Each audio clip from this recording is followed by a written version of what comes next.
I was sorting through Emma's school art projects on our kitchen table when she came downstairs for breakfast. At 8 years old, she still loved to show me every drawing, every craft, every spelling test.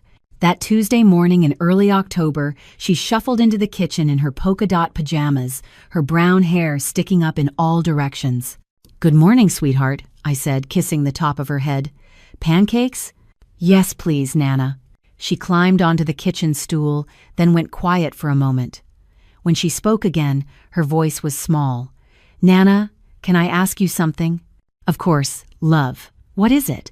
She twisted her hands together, not meeting my eyes. "Do I have to keep taking those gummy vitamins Miss Melissa gives me?" My hands stilled on the mixing bowl.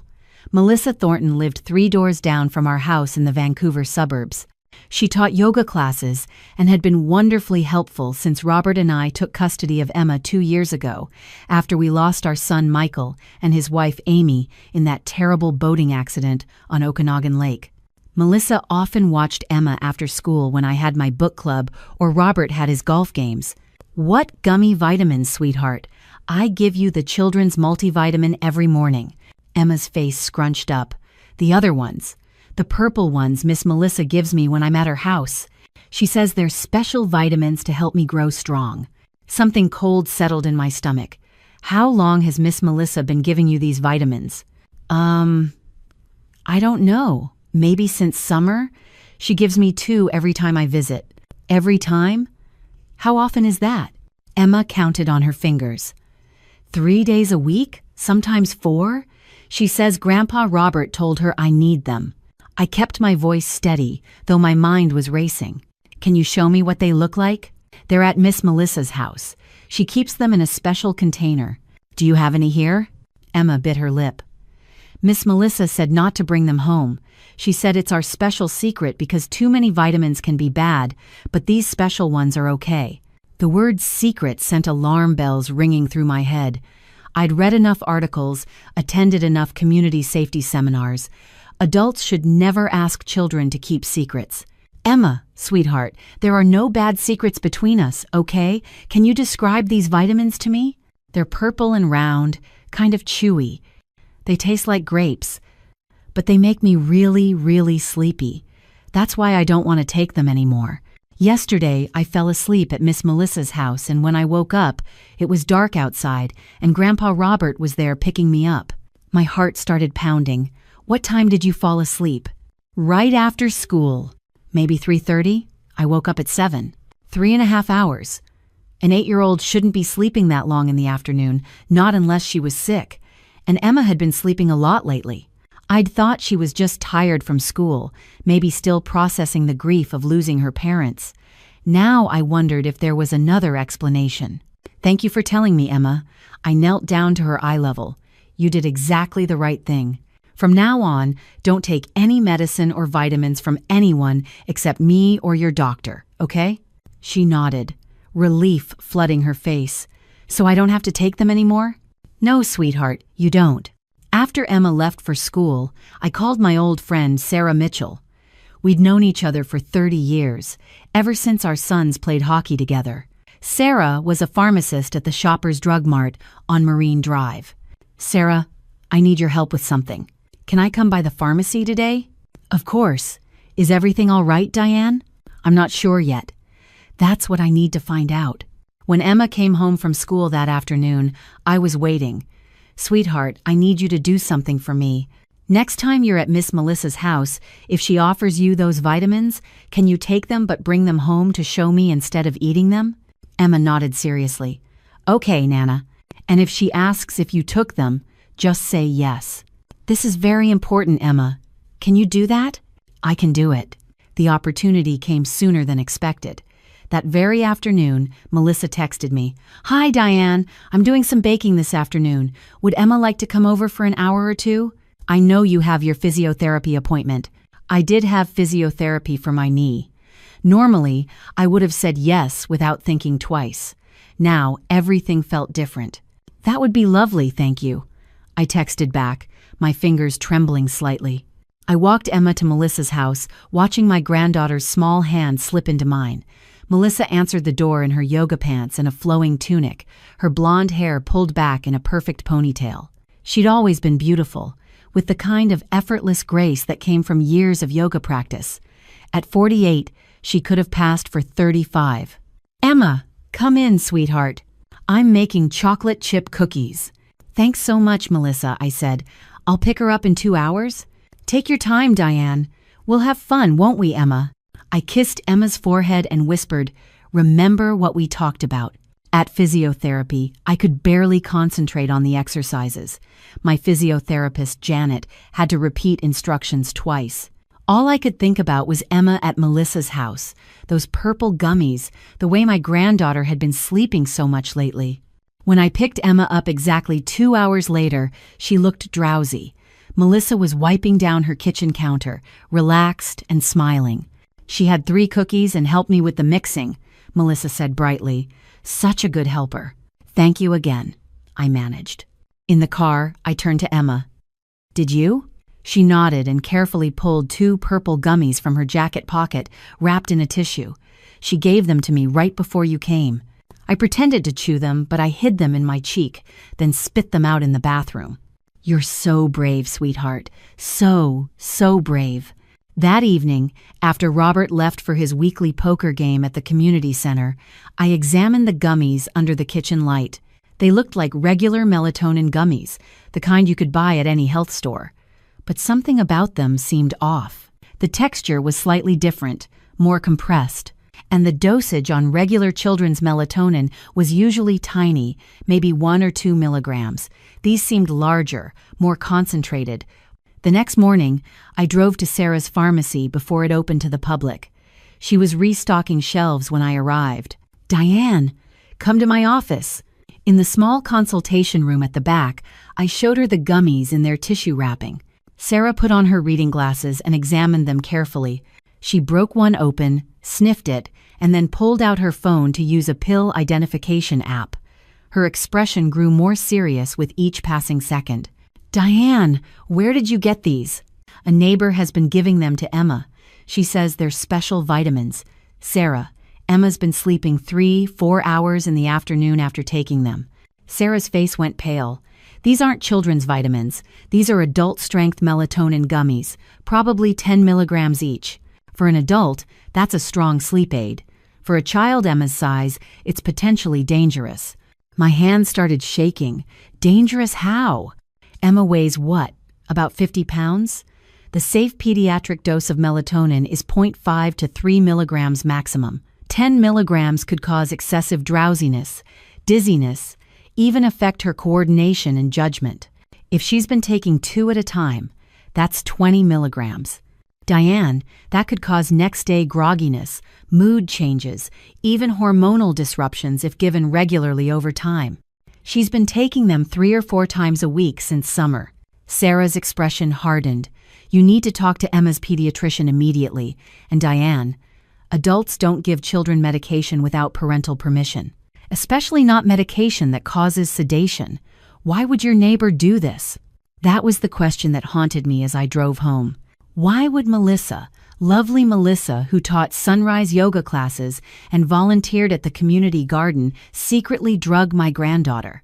I called Dr. Lisa Park, Emma's pediatrician, from my car.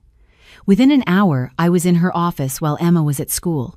"Mrs. Harper, this is serious," Dr. Park said after I explained everything. "Aside from the immediate health risks, giving a child sedatives without parental consent is a form of child abuse. It's also potentially criminal. Have you noticed any other changes in Emma's behavior?" I thought back over the past few months. She's been more tired. I thought it was grief or just school exhaustion. Sometimes she seems confused, a bit spacey. Last week, her teacher mentioned she fell asleep during math class. Dr. Park made notes on her computer. "I want to see Emma tomorrow for a full examination. We should run some blood work, make sure there's no organ damage from repeated overdoses. In the meantime, Emma should not go back to this neighbor's house." "She won't," I said firmly. That evening, I waited until Robert and I were alone in the kitchen after dinner. Emma was upstairs doing homework. "Robert, I need to talk to you about Emma." He looked up from his newspaper, his reading glasses perched on his nose. We'd been married 42 years. I knew every expression on his face, every gesture. Right now, he looked merely curious. What about her? She's been taking some vitamins at Melissa Thornton's house. Did you know about that? Something flickered across his face. Just for a second, so quick I almost missed it. Vitamins? No, I don't think so. Emma said Melissa told her that you said she needed special vitamins.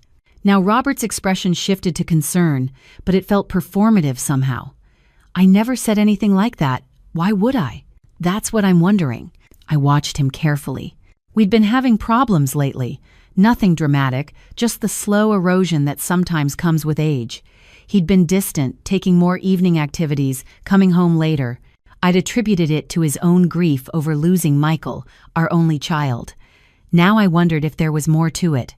Maybe Melissa misunderstood something, Robert said, going back to his newspaper.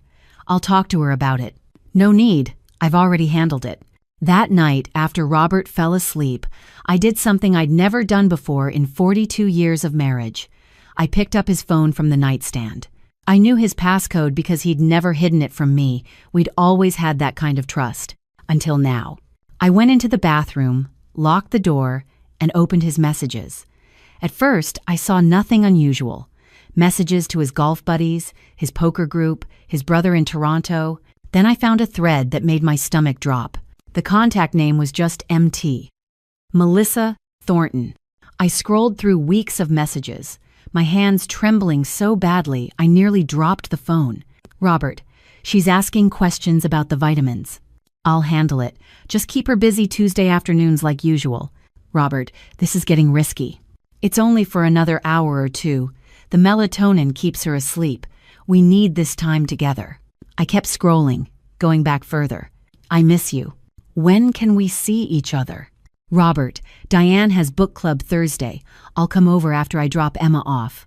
MT, 3 hours isn't enough. I want a whole night with you. Robert, soon. We just need to be patient. There were dozens more messages. Some were explicit enough to make me nauseous. Others were about logistics, timing, excuses. And woven throughout were references to Emma, to the vitamins, to coordinating schedules. They'd been having an affair, and they'd been drugging my granddaughter to facilitate it. I sat on the bathroom floor, my back against the bathtub, staring at the messages until they blurred. My husband of 42 years. The man I'd built a life with, raised a son with, grieved that son with. He was sleeping with our neighbor. And together, they were sedating an 8-year-old child so they could have their affair undisturbed. The fury that rose in me was unlike anything I'd ever felt. Not hot anger, but cold, calculating rage. They'd put Emma at risk. They'd violated her trust, her safety, her body. For what? So they could sneak around like teenagers? I took screenshots of every message. Then I opened Robert's banking app, using the same password he used for everything. There were charges I'd never noticed before. Restaurants in Richmond where we never went. A hotel in Whistler during a weekend he'd said was a guy's golf trip. E-transfers to Melissa with notes like yoga lessons and garden supplies. I screenshotted all of it. Then I went back to bed and lay awake until dawn, planning. The next morning, I acted perfectly normal. I made Robert his coffee, kissed him goodbye when he left for his golf game. Then I called Melissa. Hi, Melissa. I'm so sorry to bother you, but Emma left her favorite sweater at your house yesterday. Could I possibly pop by and grab it? Oh, of course. I'm home all day. Come by whenever. Actually, I'm running errands now. Would in an hour work? Perfect. See you then. I called Sarah next. I need your help with something. Can you come to Melissa Thornton's house in an hour? I'll explain everything, but I need a witness. Diane, what's going on? Please, Sarah. I'll tell you everything, but I need you there. Sarah agreed, worry evident in her voice. Then I called Dr. Park. I have evidence of who's been giving Emma the melatonin and why. I need documentation of everything for a police report. Can you email me a summary of the health risks and your medical findings? I'll send it within the hour. Finally, I did something that felt both terrifying and empowering. I called the non-emergency police line. I need to report child endangerment. My 8-year-old granddaughter has been given adult-strength sleep medication without consent by an adult who was facilitating an affair with my husband. The officer took down all the information. Ma'am, this is a serious allegation. We'll need evidence. I have messages, bank records, medical documentation, and the medication itself. I'm going to the woman's house in 45 minutes. Can you have an officer there? We'll send someone to meet you there. Mrs. Harper, please don't confront anyone alone. Wait for our officer. But I couldn't wait. I needed to face Melissa myself. I arrived at her house at exactly 10 a.m. As promised. Sarah pulled up right behind me in her own car. I texted her the full story during the drive. Diane, are you sure about this? Sarah asked as we stood on Melissa's doorstep. Maybe we should wait for the police. I need to look her in the eye first. Melissa answered the door in yoga pants and a tank top, all smiles. Diane! Sarah! What a nice surprise! Come in. Her living room was exactly as I'd seen it dozens of times before. Tasteful furniture, plants by the windows, framed photos of her teaching yoga classes. There was a picture on her mantel from our neighborhood Canada Day barbecue last July. Melissa and Robert stood side by side, laughing at something. I'd taken that photo myself. So, Emma's sweater? Melissa asked. There is no sweater, I said quietly. I'm here about the melatonin gummies you've been giving my granddaughter. Melissa's smile faltered. What? The adult-strength sleep medication. 10 milligrams per gummy. 2 gummies, 3 to 4 times a week, since June. Diane, I don't know what you're talking about. Sarah is a pharmacist. She identified them. Dr. Park has documented the health effects on Emma, and I have Robert's text messages with you, discussing how the melatonin keeps Emma asleep while you two have your affair. The color drained from Melissa's face. You need to leave. You drugged my granddaughter. My voice was steady, cold. You sedated an 8-year-old child so you could sleep with my husband. It was just melatonin. I wasn't hurting her. 20 milligrams of melatonin for a 50-pound child is absolutely hurting her. It caused drowsiness at school, mood changes, sleep disruption, and who knows what else we haven't discovered yet. You gave her medication without parental consent. That's child abuse, Melissa. That's criminal.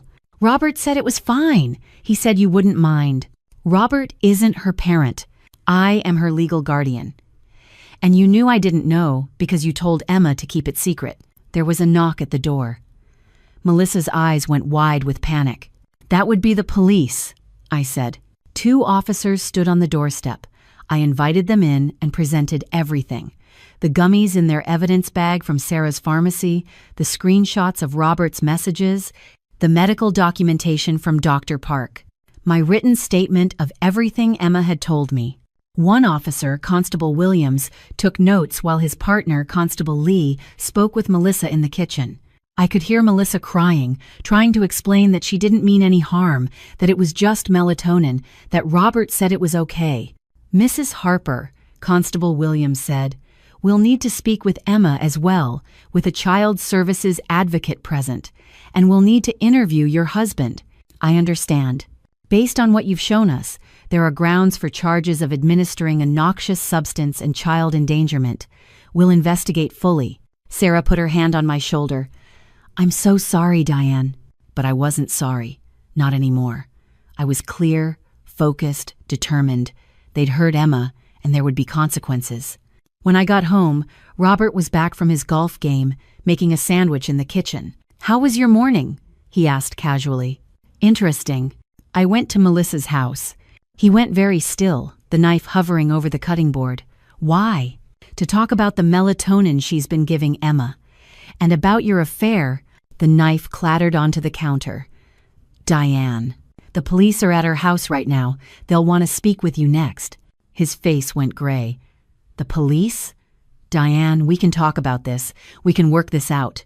Work this out? You and your girlfriend drugged our granddaughter. The child we're raising because our son died. Michael's daughter. You put her at risk so you could have sex with the woman down the street. It wasn't like that. Then what was it like, Robert? Explain to me how it was. He slumped into a kitchen chair, his head in his hands. I don't know. I don't know how it started.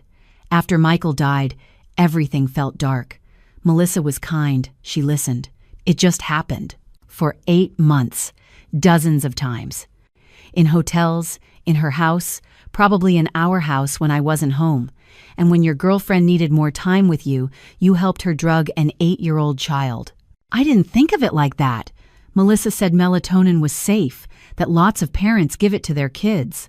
Not 20 milligrams. Not without permission. Not to facilitate an affair. I pulled out my phone and showed him the screenshots. You discussed it with her. You coordinated schedules. You knew exactly what she was doing. Robert looked at the messages and started crying.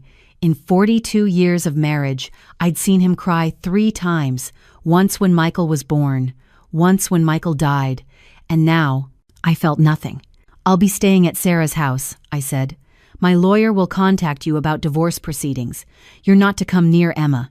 If you try, I'll file for a restraining order. Diane, please, we can get counseling. We can fix this. You can't fix drugging a child, Robert.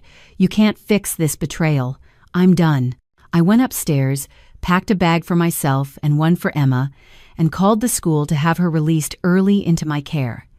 Then I left my house, my marriage, and 42 years of my life behind. The next few weeks were a blur of police statements, lawyer meetings, and doctor appointments for Emma. Sarah let us stay in her guest room while I figured out next steps. Emma asked about Robert only once. Where's Grandpa?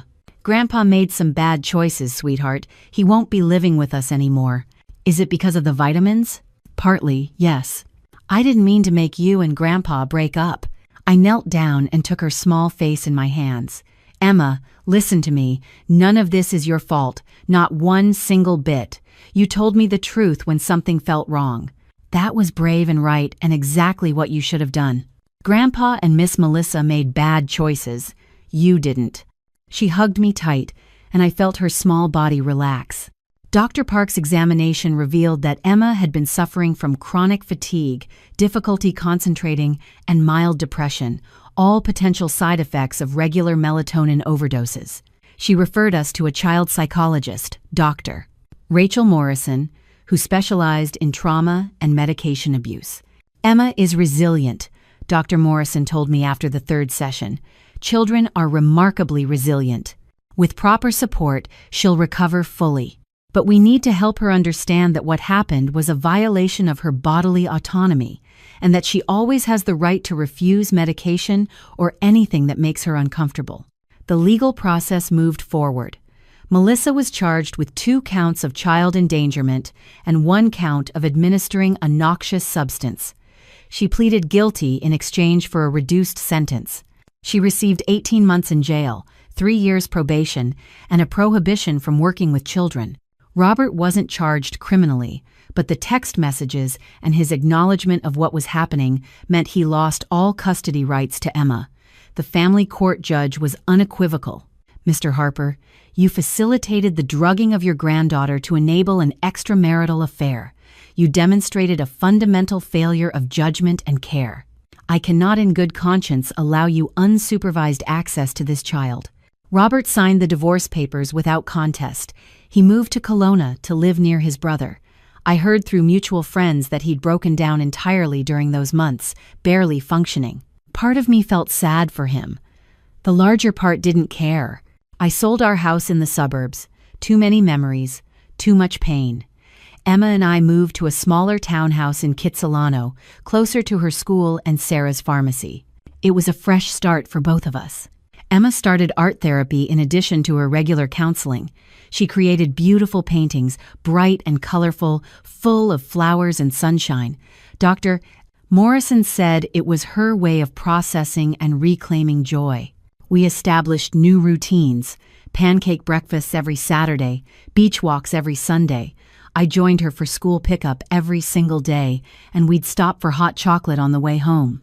Slowly, gradually, I watched my granddaughter come back to life. The chronic exhaustion faded. Her concentration improved. She started laughing more, the real belly laughs of childhood that had been missing for months. Her teacher reported that she was thriving academically and socially. One evening, about 6 months after everything fell apart, Emma and I were making dinner together. She was carefully stirring pasta sauce while I chopped vegetables. "Nana?" she said. "Yes, love. I'm glad I told you about those vitamins." "Me too, sweetheart. That took real courage. Miss Rachel says I should always tell a trusted adult if something feels wrong, even if someone says it's a secret." Miss Rachel is absolutely right. She says my body belongs to me and I get to decide what goes in it. That's exactly right. Nobody, not even adults you trust, should give you medicine or food or anything without asking permission first. And if they tell you to keep secrets about it, that's a warning sign that something is wrong. Emma nodded thoughtfully. "I get it now. Real secrets are like surprise parties. Bad secrets are things that could hurt you. That's a perfect way to think about it." She kept stirring for a moment, then looked up at me with those serious brown eyes. "Are you okay, Nana? About Grandpa?" The question surprised me. I thought carefully about my answer. I'm sad about what happened. I'm angry about the choices he made. But you know what? I'm also okay, because I have you, and we have each other, and we're going to be just fine. We are? We absolutely are. And we were. It's been 2 years now. Emma is 10 years old, confident and bright and beautifully healthy. She's in the school play this year, playing the lead role. She joins me for yoga classes now, real ones at a reputable studio, and she's surprisingly good at it. She wants to be a veterinarian when she grows up. I retired from my job at the public library last year. I volunteer with a local organization that teaches children about body autonomy and safe adults. I tell Emma's story, with her permission, to help other children recognize warning signs. Melissa was released from jail 6 months ago. She moved to Alberta, last I heard. I don't think about her often. Robert sends Emma cards on her birthday and Christmas. She reads them politely and then puts them in a drawer. She doesn't ask to see him, and I don't push it. That will be her decision when she's older. Sarah is still my dearest friend, closer than ever. She says I'm the strongest person she knows. I don't feel particularly strong. I just did what any grandmother would do. I protected my granddaughter. Some people in our old neighborhood said I overreacted, that it was just melatonin, not a dangerous drug, that I destroyed my marriage over something that wasn't that serious.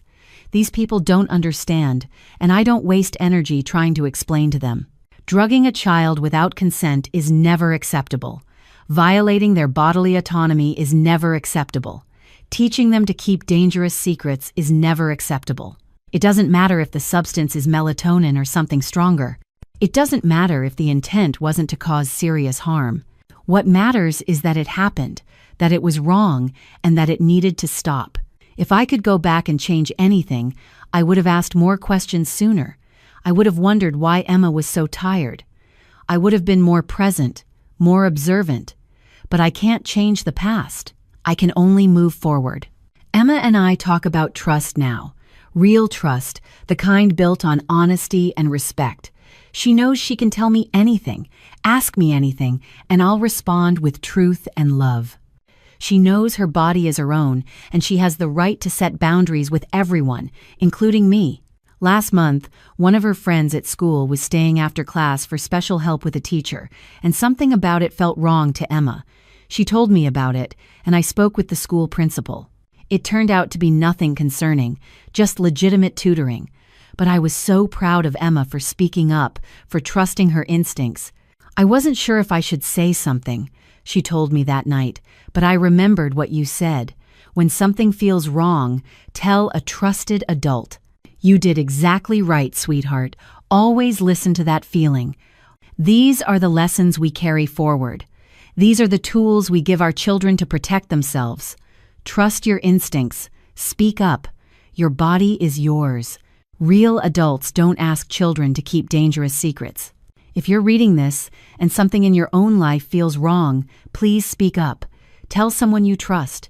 You deserve to be safe. You deserve to have your boundaries respected.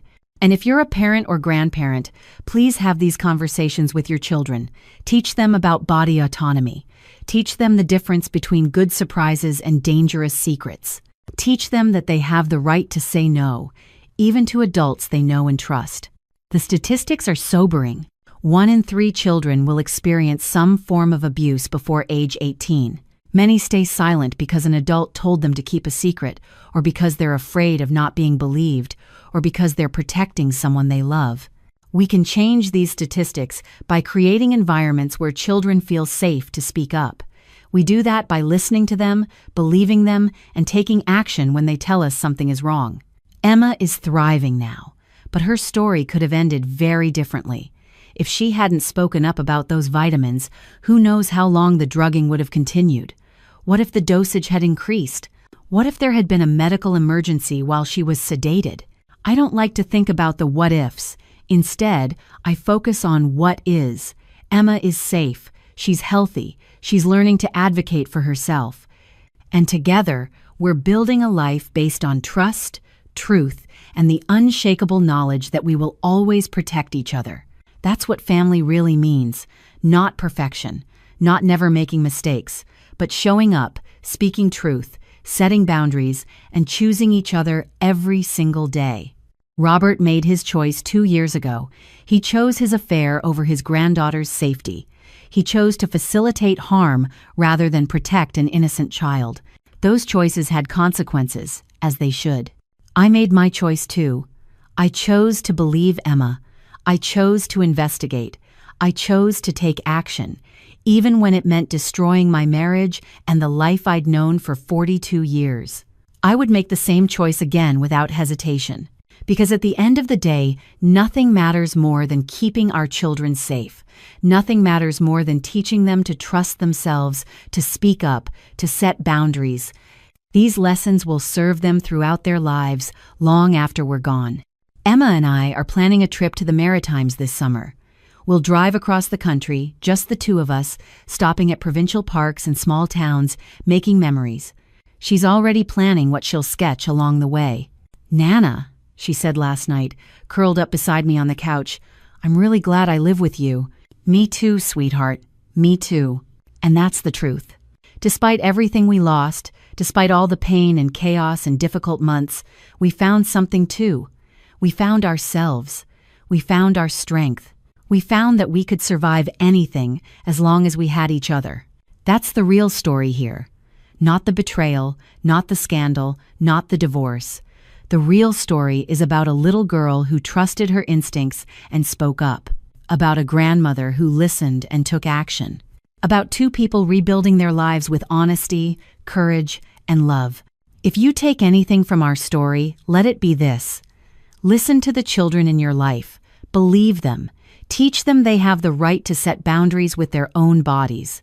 And if something feels wrong, investigate. Don't ignore your instincts. Don't make excuses for adults who violate trust. Children are vulnerable, but they're not powerless. With the right support, they can recognize wrong situations and speak up. With the right adults in their corner, they can heal from trauma and thrive. Emma is my hero. At 8 years old, she recognized something was wrong and found the courage to tell me. That took remarkable strength.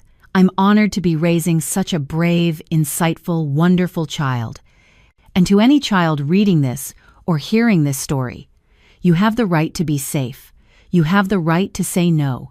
Your body belongs to you. If an adult asks you to keep a secret about medicine, touching, gifts, or anything that makes you uncomfortable, tell another trusted adult immediately. Keep telling until someone listens and helps. There are good adults in the world who will believe you and protect you. Keep looking until you find them.